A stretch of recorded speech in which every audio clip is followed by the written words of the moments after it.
grand opening. First, I just want to talk a little bit about who I am, right? Most of y'all familiar faces, y'all know me, but I'm gonna tell you a little bit about my development and how I got into boxing from the original, from the first day. So, I was actually born in San Francisco, Sunnydale. I lived in the Sunnydale housing projects. I had 2 big brothers. I'm the youngest of 3 boys, no sisters. Had a mother, single mother. No, my father was serving life when I was born. When I was in my mother's womb, he got sentenced for life sentence. Anyway, I don't know how my mother did it. She worked 2 jobs. She was always gone, but she got 3 boys, right? I don't know how we did that. How did we get ourselves to school? How did we do all that? Anyway, one of my brothers used to bully me all the time. I used to always fight back, right? And you look at bullying, there's 2 different ways to look at bullying, right? You could look at it like, I was bullied and I'm gonna become a cop and bully other people, right? That's one option, right? But you can also look at it like it built you, it developed you, it made you stronger, right? And that's what it did for me, because I never gave up. I only won, and he would say I never won, but I think I won like 1 or 2 fights, right? Much way later. But I remember my mother would come home and me and my brother would be fighting all the time. So she's like, I'm gonna buy y'all some boxing gloves if y'all wanna fight. So I remember this day vividly. She come home, my mother's always tired, you know, hard-working mother. Y'all go out there and get the groceries out of the car. We go run to the car, we see inside one of the bags boxing gloves, a pair of boxing gloves. So, you know, we forget about the groceries. We tear the boxing gloves open, the boxes open, we put the gloves on, we run in the house and we start fighting in the living room. We hit something, I think a vase or something broke. I'm like, y'all get out, go outside with that, right? I think she just liked, my mother's kind of fiery, right? So she liked us fighting. She was like, y'all go outside with that. So we go outside. We had to be boxing for a long time because he wasn't a quitter, I'm not a quitter. And then we got gloves on, it ain't bare knuckles or nothing, so we going at it. So people in the neighborhood seen us, they started coming out, right?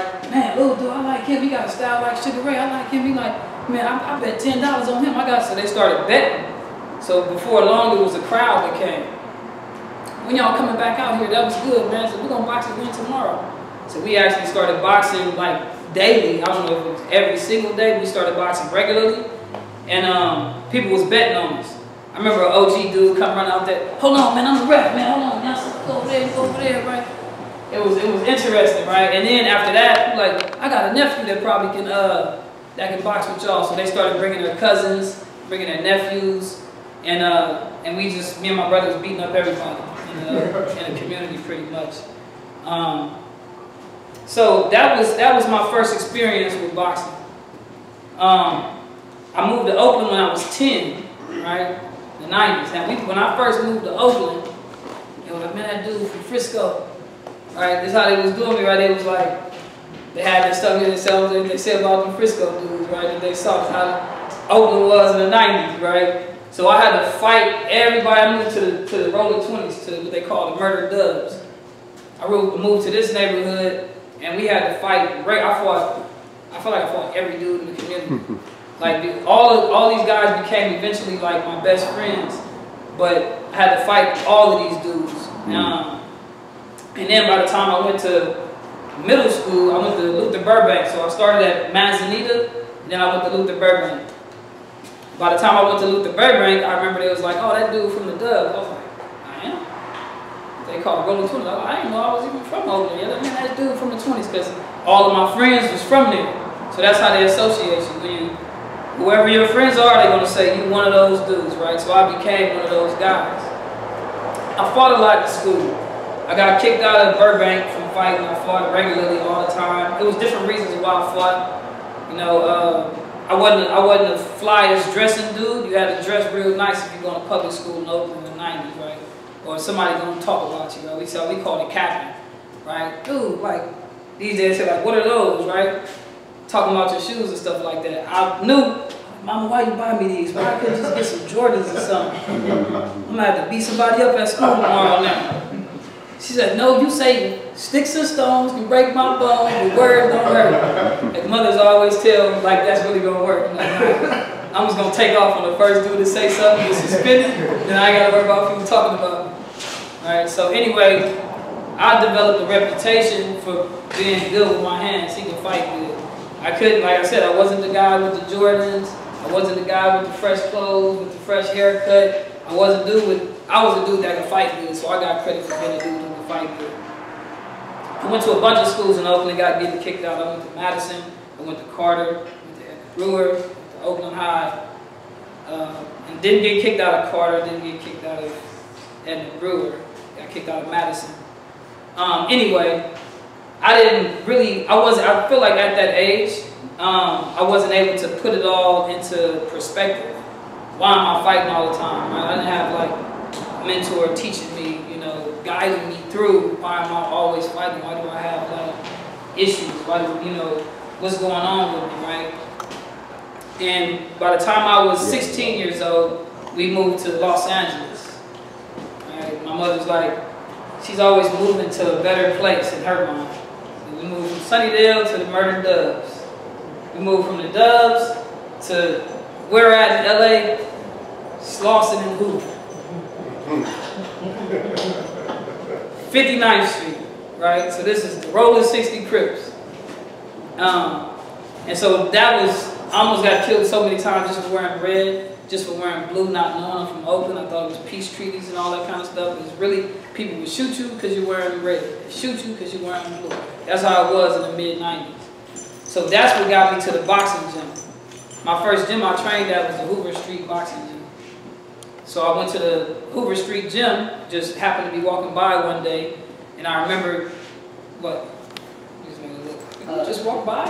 No, I know the coach out there. So Okay. talk about that later. So I was walking in the Hoover Street Gym, and I liked what I saw, right? The guys, everybody's physiques, you know, guys in there sparring, because I was a fighter. I love fighting. I was like, wow, I'm finally at home. Like, I'm finally at a place that I feel I can do what I love to do, right? And I felt, you know, in hindsight, looking back now, I realized a lot of youth that's in schools that like to fight, but that's never stepped foot in a boxing gym before, that's never had a boxing mentor to tell them, you know, you can actually make a lot of money. You can actually be a multi-millionaire, right? Like, no one looked at me when I was fighting, but I'd be like, this guy's the next multi-millionaire, right? It's like, look at this troubled youth, you know?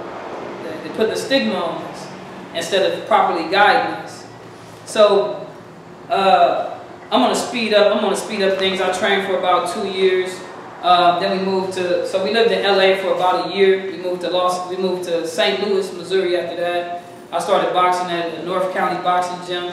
I was just training. I never really cared about fighting. I just wanted to master the art. I just like learning how to fight. Really, I wanted to learn how to get better so next time I have a fight on the streets, I can win a little easier. That's what I really cared about. So, but I always wanted to spar with the best guys. And I was a good student because I enjoyed boxing, right? So I want to know, how can I throw this punch better? What was I supposed to do when he hit me with that shot? I always spar with the best sparring partners, the guys who could hurt me. That's what I wanted to spar with. And each time I got hurt, I appreciated it. I said, hey man, how did you do that to me? How did you knock my air out of me like that, man? You know, and I can remember like one dude used to always drop me with body shots, and I was like, how do you do that? He's like, I hit you straight and then I just step to the side and go like that. So when I hit you straight, you're thinking that I'm in front of you, and when you block, I step to the side and I go to your body. I said, all right, I'm gonna try it. Can you show me that? He would show it to me. I get in the mirror, I do it, I go home, I practice for about an hour, and I couldn't sleep. At nighttime, I'm in bed just thinking, I can't wait to step to the side. That's what I be thinking. I couldn't go to sleep. So boxing kind of gave me something to look forward to regularly. And it gave me something where I could monitor my growth, where I could feel good about myself and I could feel like I'm valuable, or that I got, I was able to witness positive growth in my life, right? Every human needs that. Every human needs to be able to witness positive growth in their life, right? A lot of people are suffering psychologically, right? Because they feel like they've reached a point where they can't get no better. Some people maybe they're not really good at math or something. They're not really good at, you know, language and arts, or, you know, whatever reason, whatever thing that they struggle with, they haven't found that one thing where they can witness growth. Boxing is something that you're almost guaranteed to witness growth in, because you start knowing nothing at all. Then you learn how to stand, you learn how to throw a jab, you learn how to throw a cross, you learn how to defend yourself, you learn how to block. You know, when you learn these things, it just takes you to a whole nother level. I feel like it's like a spiritual feeling. It's a spiritual feeling when you just witness the very act of witnessing growth in your life. The first time you're able to dodge somebody's punch and hit them with a clean punch, it feels like a whole new world. You know, I want to start singing that song. It just feels like a whole new world, right? Like, I'm not worried about people punching at me. In fact, when people get good, they're like, hey, throw a punch at me, watch this, right? Because you know what to do when they throw punches at you. Your confidence goes to another level. And I started fighting a lot less when I got better at boxing. I didn't have that chip on my shoulder. I knew what I could do. I was doing it to guys in the gym. So I was training for years, for about 2 years, before I actually fought. And before I even had an amateur fight. And I remember a guy came in from the Philippines, and I was sparring a guy. He was an undefeated professional. He needed sparring. My coach said, this guy spar with you. I jumped in there and I beat him up, long story short. I beat him up for about 3 or 4 rounds. They're like, man, how many fights you got? I said, none. They're like, what? Why don't you fight? I said, I don't know. I don't think about it. I just come in here just to learn. She's like, he should get some fights. He's like, coach, I tell him that all the time. So the coach did all my sign-up, everything for me. He filled out all the forms and everything for me because I wasn't going to fill out nothing. He filled out all the forms and everything, got it all done. He got my trunks, mouthpiece, everything that I needed, and he drove to the house and got me. Because I would, if he would have said, like, meet me at the gym, I wouldn't have came to this. I wouldn't have probably met him for a fight, right? I would have came to the gym, but I really just didn't think about fighting. So I did have a coach that would come and get me. And he came and got me and took me, and I had my first fight. And after I had my first fight, I won pretty easily. And then from there, I was like, I need to do that. I need to have that experience again. And so I kept fighting. I went like 10-0, and then I won the St. Louis Golden Glove Championship before I actually got my first loss. So after that, I turned professional. I was pretty much older. I won my first 4 fights. Then I took my first loss, learned from that. You know, totally my record is, I had 14 fights. My record is 9-4-1 as a professional. I've had several fights locally. My biggest stage, I feel like, was the Oakland Oracle, fighting on Andre Ward's undercard. For me, that was just like a dream come true, from being in a bus and, you know, traveling, you know, in Oakland, been on the BART or whatever, and looking over at the Oakland Coliseum to, like, I'm about to be on the fighting in the Oakland Coliseum. Like, the Oakland Oracle, like, this big, you know. I did fight on, I fought on many different televised shows, events. I think my biggest opportunity was when I fought on PBC. I had a good opportunity to knock off a prospect and get a good contract. I lost that fight, a close decision. And most boxers retire at 32. I started most of my fights when I was like 34. I retired at 37. While I was boxing, I was also training amateur fighters. I was mentoring youth. I was managing a boxing gym, and I was teaching boxing classes. So I was doing all of this, being a father, this is my son, being a father, a husband. I'm mentoring youth. Like I said, I'm doing presentation, public speaking at schools. I'm kind of all over the place, right? So I didn't have the luxury of just only focusing on boxing. But toward the end of my boxing career, I started to enjoy the other side of boxing, the art of boxing. I felt like when I transitioned from the sport of boxing, I moved into the art of boxing.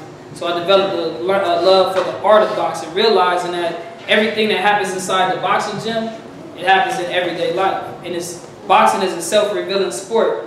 It tells you a lot about you. I can train you right now if you never trained, and I can tell you a lot about yourself. Right? There are some people who don't believe in their power.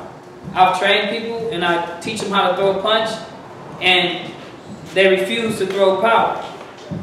Right? And then when they finally throw the power, there's been people who I've told them, wow, you got power. And they say, no, I don't. I say, yes, you do. No, I don't. Why don't you want to believe that you have power? That's a psychological thing. Right? So there's some people don't believe that they have power, and that's something that they have to work on. It's a mental conditioning art. There are some people who naturally always pull back. I say throw a punch, you throw a punch and you step back. Why did you step back? Right? Some people just got the natural habit of stepping back after they punch. Some people got the natural habit of running in. I say throw a punch and you want to jump, you know, Superman punch, right? So you have an aggressive issue.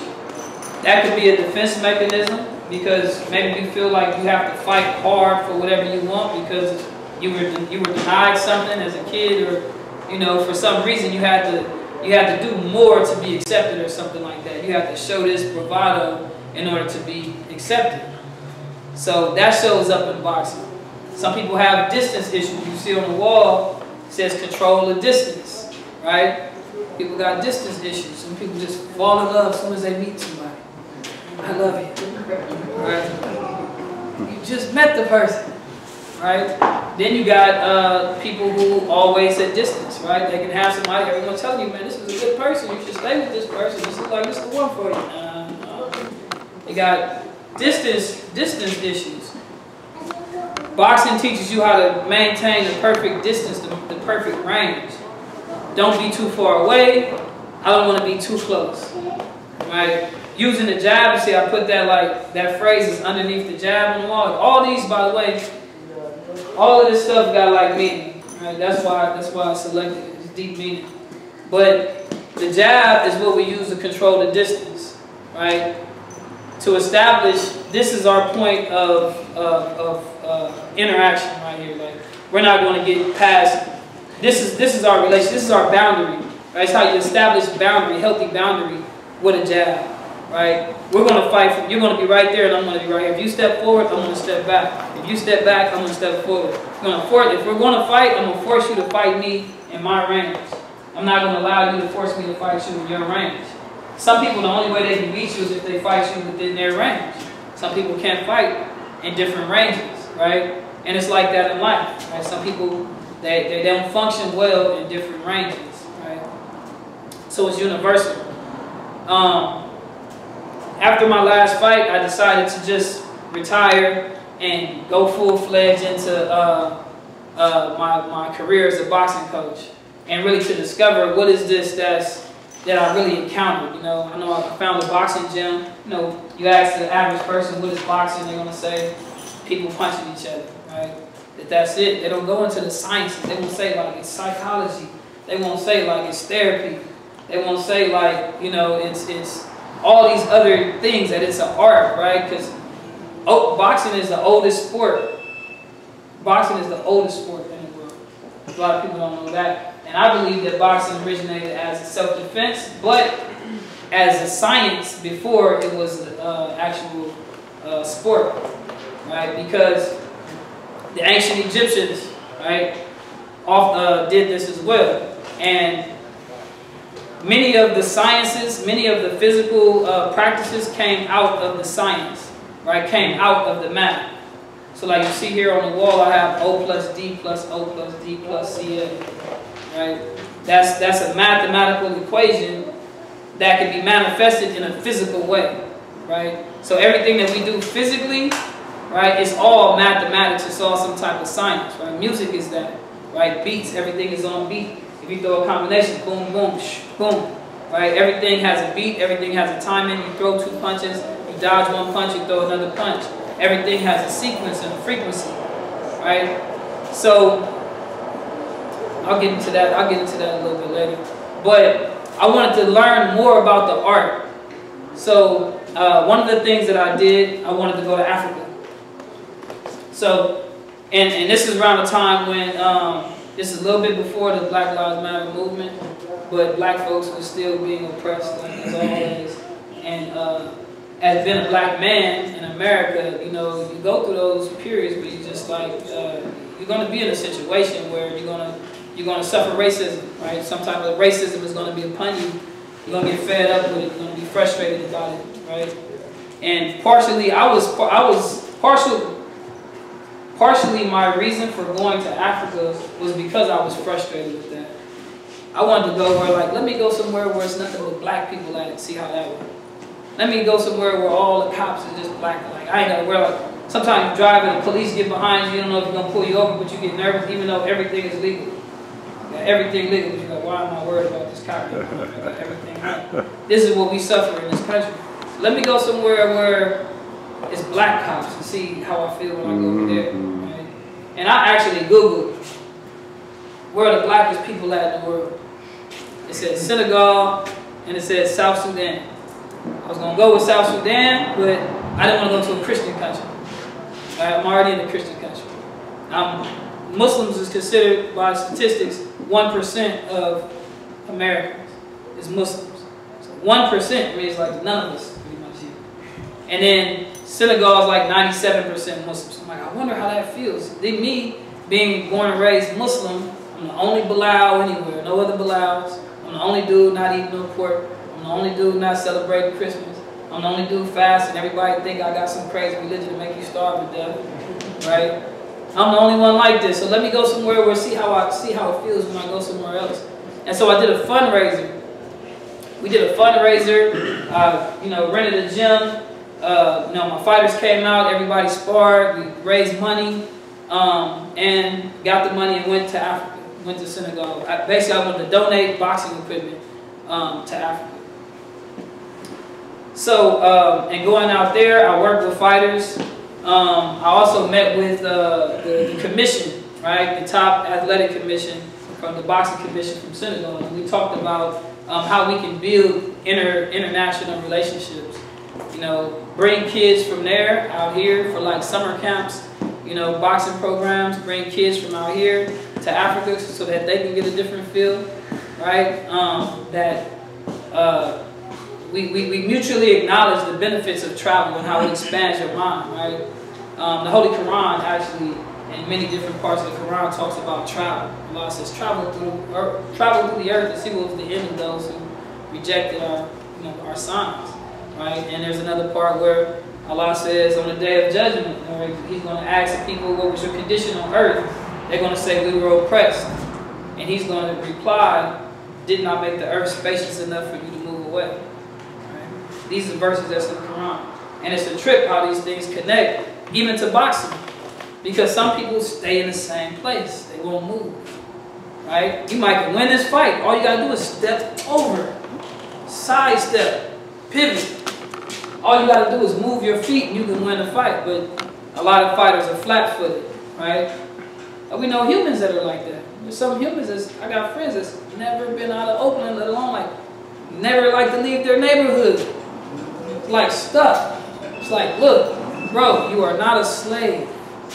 The only people that has to stay in the same place and don't go anywhere is the slave, right? And actually, literally, in American slavery, black history, I mean, talking about history of America, one of the things that qualified you as a slave was that you couldn't leave without permission. You have to have some papers in order to travel. So slavery is over, and a lot of people didn't travel. A lot of people haven't been anywhere. So we don't know what else is going on in the world. We're stuck and limited in perspective. You know, we don't realize that we have an Oakland way of thinking, and we got an American way of thinking. Like this, and who created Oakland? Who created, you know, America? Who created? Like, is that really the thinking that you want? And how would you know if you never weighed your options? You've never been anywhere else where people talk and think differently, right? So travel, we're talking about traveling. In this code, in this cheat code I got up here, can you change location? It means change locations, right? So at the end of your sequence, you change locations. you go to a new location. It doesn't matter what you do. If you're standing in the same place, eventually you're going to get hit. It's inevitable.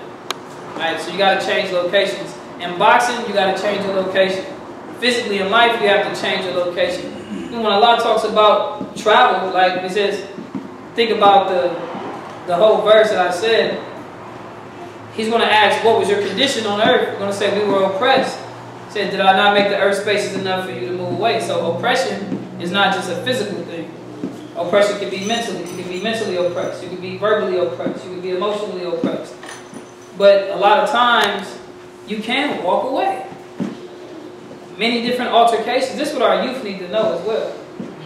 Our youth need to know that you can walk away from that situation. It was like, man, I just had an argument. Dude was talking to me. Why didn't you walk away? You gave that person your ear. You didn't have to give that person your ear. And even if you're forced to be in the same environment with another person who has something that you don't like, you can mentally, we have the ability as humans to take ourselves to a whole nother location mentally. You can be in the island right now. You can take yourself there. You can feel it. You can visualize it. You can be wherever you want to be. So you can change your location mentally. You can change your location emotionally. You can change your location physically, right? And we see it in boxing. So this is the art of boxing that I'm talking about, right? How it shows up. Every single thing. When as let me continue my journey. So I feel like after leaving and coming back, my perspective was evolved. You know, I consider myself a student of Malcolm X. If you consider Malcolm X's biography, when Malcolm X traveled, it's like his mind traveled, right? His ideas were broadened. When he went to the Middle East, he reflected more deeply on his life in America and his conditions in America. It wasn't until he left out of there that he could really see how he was conditioned to be a certain way. And then when he left the Middle East and he went and took other travels to Africa and different countries in Africa, he would often reflect on his life in America. And then when he came back to America, he would reflect on his travels abroad, the difference over there, and he would compare it. So he did this a few times, and his ideas and everything were expanded by travel.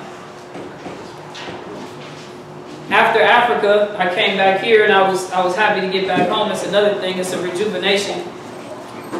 I felt rejuvenated when I came back, and it's always like, you know, you get away for just enough time to feel a relief, but then you also get homesick.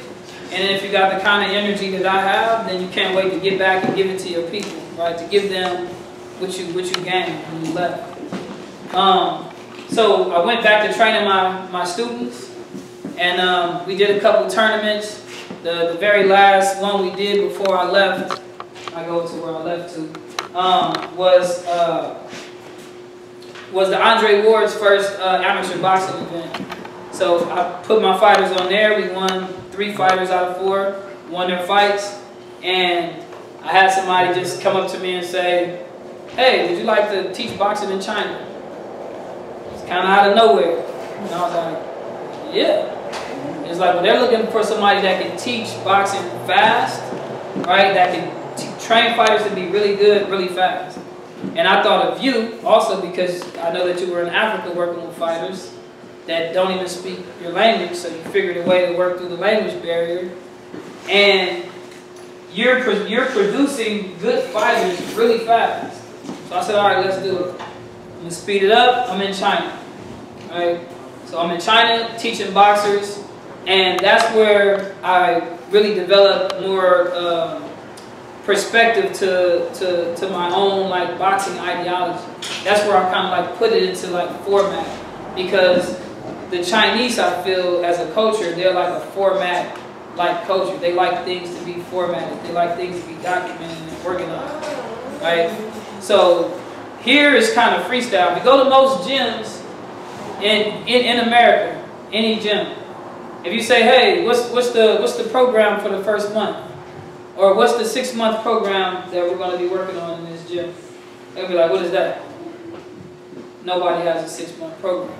Say, what are we going to do? What's week 1, week 2, week 3, week 4? There's no week 1, week 2, week 3, week 4. I'm going to say, man, go over there and beat that jump rope. then they might teach you something, but you can't verify what you're being taught. You can't verify, and I just hate on most gyms and try to big up myself, but you can't verify what you're paying for. If you're paying a monthly membership, you can't verify what I learned, and one, you don't get progress reports. There's no gyms that give out progress reports, right? Okay, your jab is at an 8, or you got a C on your jab, you got a B- on footwork, right? It don't exist. China wanted all that. They want it all detailed out. How do we know if they're making progress? How can we let them know? Where should the elbow be? Where should the knee be? Where should the toe be? Like, detail. And I was like, where should the toe be? Right? So I lived there for 2 years teaching boxing and promoting boxing culture. Right? That was the mission, to spread boxing culture in China, because boxing is foreign to them. And many people they weren't accepting to boxing because they looked at boxing as a brutal sport, right? Just a sport where people just bloody each other up. And then you got the one-child rule, where you can only have one child. Well, nobody want their one child to get his nose broke or something. It's only got one child, right? So you put all your everything into this one child. It's very protective, and it's fears of boxing. So our job was to spread boxing culture in a comfortable way, and to teach that it's beyond just a brutal sport and how they could benefit from it. So we created a lot of curriculums, a lot of courses. In fact, I directly did this stuff because I got bumped up to research and development training manager after being head boxing coach. So my job was to create curriculums for schools, for summer camps, and to also do a lot of research and development. So they bring kids in that's a certain age, and we just research with them. See if he can do a pivot. See if he can sidestep. See if he can do certain things. We learn that kids a certain age, they have problems with the footwork. So we can't add that to their curriculum. We put that in a grade higher, right? So we got really organized in this. And also, I work with fighters. I made about 4 champions, 2 CBU champions, 1 WBC Asian champion. We lost no fights in China. In fact, all the fighters I trained, except for 1, won by knockout every fight. Wow. I believe that if you're gonna fight, you play for the knockout. That's what I believe. You play for the knockout. If you're gonna be attacked in the streets, wouldn't you like to just get home early? You know what I mean? Wouldn't you like to just go home? Or you really want to sit out here? You like that jab? Wait till you see the next one, right? You're gonna get back to the house. So, and then the thing is, in the sport of boxing, people pay for knockouts. People pay for knockouts in boxing. Right? They don't pay for what they consider boring fights, right? So you got a lot of fighters that's some of the best. They have boring styles. Nobody want to watch them. But a lot of things are just unnecessary in boxing, right? I mean, a lot of things fighters do sometimes are unnecessary. It's like, why did you step away, right? Like I just was interviewed, just doing the interviews, asked about the Lomachenko versus Devin Haney fight. I know everybody got an opinion, everybody's seen that, and I do believe Devin Haney won. But one thing, if you look at the fight, if any of you guys go back and do it, I watched the fight about 9 times. Because like I said, this is what I do. This is my job. This is my life. Because I look at things and I also make connections to everyday life. When I see a guy do a certain thing, whether he faked them and stepped to the side, I go, oh, fake him and step to the side. Right? How does that relate to everyday life? How can I use that? Maybe I'll be in a negotiation situation, right, where I'm negotiating something. How can I utilize what I'm learning in boxing in my everyday life? And utilize everything that I do, my skills that I use in my everyday life, how can I bring them into my boxing? But some of the moves that he made was unnecessary. Right? You'll see him like maybe have a good moment, then he moves away. And he's just circling and moving away, and he's not punching, he's standing around. It's okay, that wasn't necessary. You should have been, I could think of a lot of other things you could have been doing with that time right there. Right? That would have at least made it look like, been more convincing that you won. Right? Sometimes you can win, you can get robbed out of fights in boxing. That's another thing that boxing teaches you. It teaches you how to take a loss. It teaches you how to fall down and get back up. It teaches you can get something wrong over and over and over, and eventually you'll get it right if you stay at it. Right? So there's many universal principles, universal laws to boxing. Right? In China, so you see this Chinese writing up here. Well, this writing over here on the wall. You see this red dragon, and the Chinese writing above it. That says Hong Long in Chinese. It means red dragon. That's the name that they gave me in China. That's the Chinese name that they gave me. It means red dragon. One of the reasons they said because I always wear red. I'm very color sensitive. I'm a very color sensitive person. So the colors that I wear is based on whatever I'm getting ready to do. So if I'm getting ready to like go to the park with the kids, go to the beach or something with the kids, I try not to wear no red because red for me is like drinking coffee. It gives me energy. If I'm getting ready to give a strong speech, you see today I got some red and black on. I gotta have that coffee, right? And I learned that colors have colors is a universal language. That what red means to Americans is what red means in China, is what red means in Africa, right? It means fire, it means strong, right? Green is universal. So in many lobbies, lobbies kind of places, when people walk into a place and you want to feel comfortable, you'll see green, right? Black is a universal color, meaning like power. It also means mystery. As you see, the judges in courtrooms, they wear black.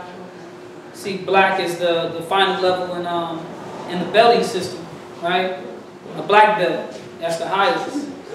Black is also represents the unknown. It represents mystery. So, like most people fear the unknown. Most people even fear death, for example, because they believe that it's like closing your eyes and being like this and being stuck like this. That's what people believe about death, and that's why many people they fear it, because they don't believe they'll transition into something beautiful or something better. As Muslims, that's part of our religion, to believe this, the afterlife, that there is something beautiful possibly on the other side. But also on the other side of fear, right, is success. On the other side of darkness, that dark tunnel, right, is exactly what you've been looking for in life. So a lot of times you got to go through that darkness in order to get the treasure on the other end of it. How does that unknown look? How does it show up? Just like in boxing, there's certain people who win their fights, or they keep the same style, right? What I say is, for example, one of the worst things that can happen for a fighter in his career is that he gets all knockouts early on, because then he kind of expects to knock out everybody he fights, right? So why should he try something different? Why should I try to fight in a different way when I fought everybody in the same way and I've always won? Why should I try something different? That represents fear and the unknown. A good example of that is like Mike Tyson. Perfect example. Mike Tyson's going to come running out the corner, right? And he's going to knock you out within like 30 seconds or something, right? He encountered somebody who could neutralize that, who knew how to use a jab, who knew how to use feints, who knew how to use movements, who knew how to time up and hold them and neutralize it. And Mike Tyson didn't really have a jab. Mike Tyson, you never see Mike Tyson dancing around ring doing this, right? You always see Tyson doing this. So he fights one way. He fights one way. And like I said, this is the problem. One of the worst things that can happen to a fighter is that you have some success at doing something wrong. That's one of the worst things that can happen to any human being. Because how does that show up in human beings' life, right? Well, somebody might go to the store, steal something, walk out the door and got away with it. Ah, some success. So he does it again. Yeah. Got away again. I'm the best thief in the world. He finally gets caught, and he got to go to prison, or he gets some kind of, don't get prison time. But you know. The worst thing that can happen, right? One thing that I say is the same thing plus the same thing equals the same thing. Right? Something different plus something different equals something different. Right? So boxing is a sport that teaches you to try different things. You see in here, you got different equipment. You got speed bag, you got double end bag, you got heavy bag, you got a slip bag, right? You got all type of equipment. You got mitts, you got punch shields. So there's many skills that you can learn in boxing. There's many people come to boxing for various different reasons. Everybody don't come to boxing because they want to be the champion of the world. I mean, I never even thought about being a champion of the world when I started boxing. I simply wanted to be better at fighting and self-defense. Some people come for the mental therapy of it. Some people come because they want to punch and just blow out some steam, right? Just release some frustration, some anxiety, right? Some people come for the science of it, right? To learn the art. Some people come for the same reason that they go to like piano lessons or something like that. Just to learn something new and to witness some growth in your life, right? To find something that you can perfect and you can keep getting better so you can keep track of yourself. You have something you can work on and keep getting better at. So, this next phrase right here, as I explained the red and black and the home loan. This one up here, right? You know, people probably look at that like, I heard people saying like, when did you get into like martial arts? Like, is this like something? I know they see Chinese writing, they automatically think what? Karate. Karate. See, that's the truth. Somebody kept it real. Everybody's like, I'm gonna say the wrong thing. They thought karate or something like that. That says Jingon Fansho, Jingon Fansho.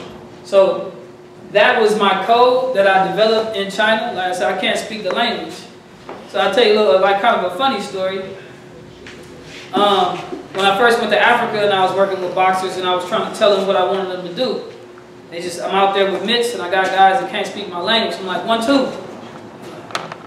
They look around at each other. I'm like, 1. I'm like, you know, 1. I'm like, 1, 2. Look around, I'm like, dang, how am I going to teach this, right? I'm like, 1, 2, 3. Like, how am I going to tell them to slip? So I started going off of like sounds. I started going off of sounds. So I go boom, boom, shh, boom, boom, boom, shh, boom. So I would distinguish the sounds in the defense and the offense. So you go, ah, boom, boom, shh, boom. Boom, boom, shh, boom. No. Boom, boom, shh, boom. No. Boom, boom, shh, boom. Oh, boom, boom, shh, boom. Exactly. So we developed it that way. When I got to China, I just went right into it, right? Boom, boom, sh boom, right? Or ba ba ba, right? So they said sometimes, like when they see me, they go ba ba ba. And what I hate is, one thing that I hate is lack of defensive responsibility, right? Because a lot of people do think, like, say, like, okay, you got to box against somebody, right? We put everybody in gloves right now, I guarantee you. We put everybody in gloves and made everybody box against somebody. I guarantee you, a lot of people are going to think that their key to success is just throwing punches and keep throwing punches until the fight is over. A lot of people got that. So imagine that. How many people think that way? If I get into a fight, I'm just going to take off on them and stay on them. So look, if we all think the same thing, man, how is that going to work? Right? We all thinking the same thing. I'm just going to keep on punching until I won and it's over. Right? That's like a panic attack. That's like you blacking out. Like you refuse to think. You just shut down your whole brain. You know how many options you have? You got a human brain, right? Can do so many things. So what I hate is lack of defensive responsibility, right? Fighters that just throw punches and don't prepare for when something comes back. I'm so big on defensive responsibility, I'll walk away from a fighter if he don't protect himself. I'm not in the sport as a coach to have fighters. My fighter got his jaw broken. My fighter got his nose broken. My fighter just got knocked out. Like, this is a horrible feeling. The worst feelings is for a coach to be in a corner, like trying to tell somebody what to do, and your fighter is just getting punished. Right? That's a horrible feeling. A lot of these things can be avoided if a person sticks to basic textbook stuff. Right? You know, cause and effect. After every action, for every action, there's a reaction. Right? So that's where this cheat code came up. Because I would always say, I started by saying offense, defense. Right? So after you throw a punch, you have to do defense. This is basic balance, right? Life is about balance. Right? It's not just one way. It's not just about being aggressive. It's not just about being defensive. It's not just about being quiet. It's not just about being vocal. It's a balance. Most fighters that you watch that got hit with a punch, they violated that code, I guarantee you. When you watch boxing and you see, if y'all get a chance, any of y'all that got time on y'all hands, you watch a boxing match where a guy got hit and see if he used this. See if he did offense, defense, right? It's usually at some point, even if they go defense and they counter punch. It was a good example of that. Floyd Mayweather, right? Floyd Mayweather liked to pull counter when he fought Maidana, right? In the second fight. Maidana learned from the first fight. Floyd Mayweather loves lean forward, make his head look available, right? He's a level 3 thinker. He's like, I'm going to do this and make it look like I'm available. He's going to try to take advantage of it. I'm going to throw a punch and then I'm going to leave out afterwards. But he usually goes out to the left side, right? So Maidana knew this. So in the second fight, when he threw a lazy jab, knowing that Mayweather likes to pull a counter, and then when Mayweather came back with the 2, he threw the right hand. Bam, it looked like he like knocked the 2 from something out of his mouth. I don't know, something flew that was kind of thick and white. So it only works so long, right, where you know, offense, defense, and then you got to change your location. Even when you're being offensive, you can be defensive, right? Defense is always first and foremost, just like self-defense. Is first, self-preservation is the first law of nature, right? Everything starts from defense. So even if I need to attack someone that's a threat, even if I need to attack, I can attack this person being defensive-minded. I'm attacking that person with my hands up. Everything is correct, and I'm thinking defense even as I attack. So you can incorporate your defense into your offense. That pretty much explains, you know, some of this stuff here. The greater the sacrifice, the bigger the reward. This is one of our phrases. This is like our motto right here. So you see like dead game boxing. You see like you always see this phrase. It's on our shirts. The greater the sacrifice, the bigger the reward. It's ayah in the Holy Quran that says, surely after difficulty comes ease. And in this part of the Holy Quran, Allah repeats himself. He says this twice, right? Surely after difficulty comes ease. Then he says, and when you're finished with your immediate task, still labor hard. It's like the best motivational speech you can get. It's like, it's okay, it's going to get hard, but then it's going to get easy. Then it's going to get hard again, then it's going to get easy. But even after you're done with that, still go hard. Still work hard. And that's how you create a champion, right? When you see someone who suffers, and they get back up and they keep going, they suffers and they keep getting up and keep going, that's the definition of a champion. That's what made Muhammad Ali considered one of the greatest fighters, right? Because it didn't matter what he fought with his rib broke, he fought with his jaw broke, right? If you look at his phrases and his statements, like they're still being used to this day. He passed away long ago, but you can go in any 4 corners of this world and they love Muhammad Ali anywhere you go, right? And they can quote his phrases, right? Talks about, you know, you're not supposed to run when you get tired. You know, you're supposed to, you know, run hard. Like that's when the workout starts. And like I think they asked him, how many sit-ups do you do? And he says he don't start counting until he can't do anymore. Until it burns so bad, that's when he starts counting, because that's when it counts, right? So when you can persevere through difficulty, right? That's what makes you a stronger person, right? One who doesn't have tests, one who doesn't have any type of struggle to overcome, right, then he don't have strength in the bank, right? So to have strength in the bank, you need struggle to endure. Right? What I believe is that God allows us to endure struggles as a means of strengthening us. Right? You might you may come into your coach, come into the gym, and your coach put you through a hard workout. Like, you want me to do what? Why would you do this? It sounds like you're being abused. He wants you to be stronger than you previously was, so he puts you through a difficult test, a difficult challenge, right? So all these things, like I said, are all interconnected. So the greater the sacrifice, the bigger the reward. I'm going to talk a little bit about International Boxing Institute, what we plan to do here, right? Just get down to the nitty-gritty. A couple of people I see looking like, dude, you've been talking. Wow. All right. So, the idea of the International Boxing Institute was actually, I created it in China right before I came here. So, what we want to do is, like I said, we want to take kids and what I would love to do is, like really soon, is to be able to take that group of kids to another country and set up like a pen pal program with it, right? Where the youth here are interacting with, connect them with a boxer from another country, and they communicate, they get to know each other, you learn about their culture, you learn, what do they, you guys learn from each other, and then we actually travel there together, right? You get to spar with them, you get to hang out with them, and then they get to come here and feel our culture, right? That's something that I want to do. That's a little more long term, right? But this is what some of the membership money will go towards. We will have boxing from boxing and education from 4 to 5:30. So this is for after school, like an after school program.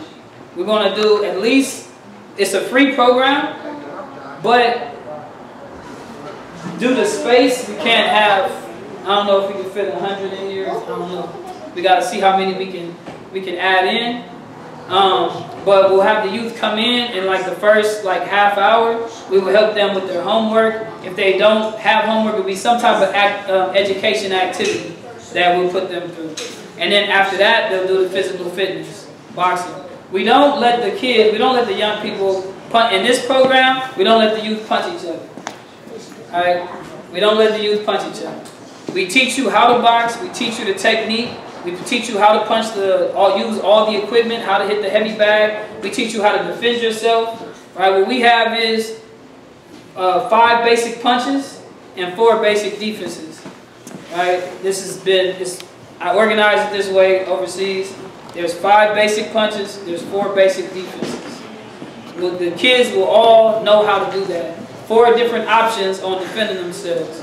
5 different options on how to attack, and also learn counter-punching techniques. That's the next level. And the counter-punching, like as I mentioned with the art, that's universal. It's universally applicable. Right? When someone swings at you, you're thinking step 2. He swings at me, I step away, I counter-punch. Right? And then there's basic footwork movement. So they'll learn how to pivot, they'll learn how to step, they'll learn how to shuffle. So this is the basics, foundations of boxing. A good boxing stance, how to throw jab, how to throw a cross, how to throw hooks, uppercuts, how to block, parry, slip, weave, how to pivot, and how to sidestep, and how to shuffle.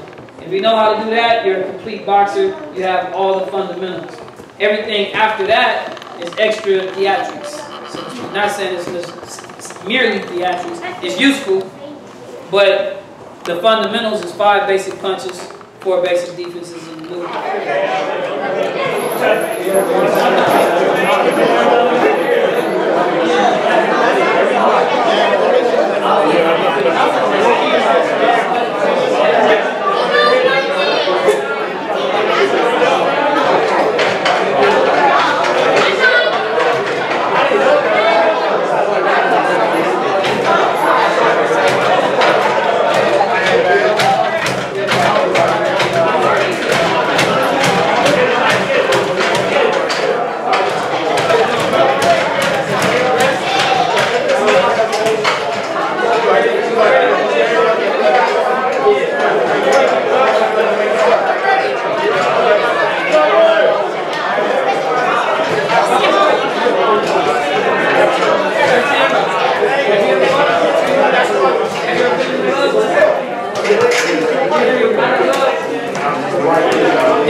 With the Green brothers. All right, okay.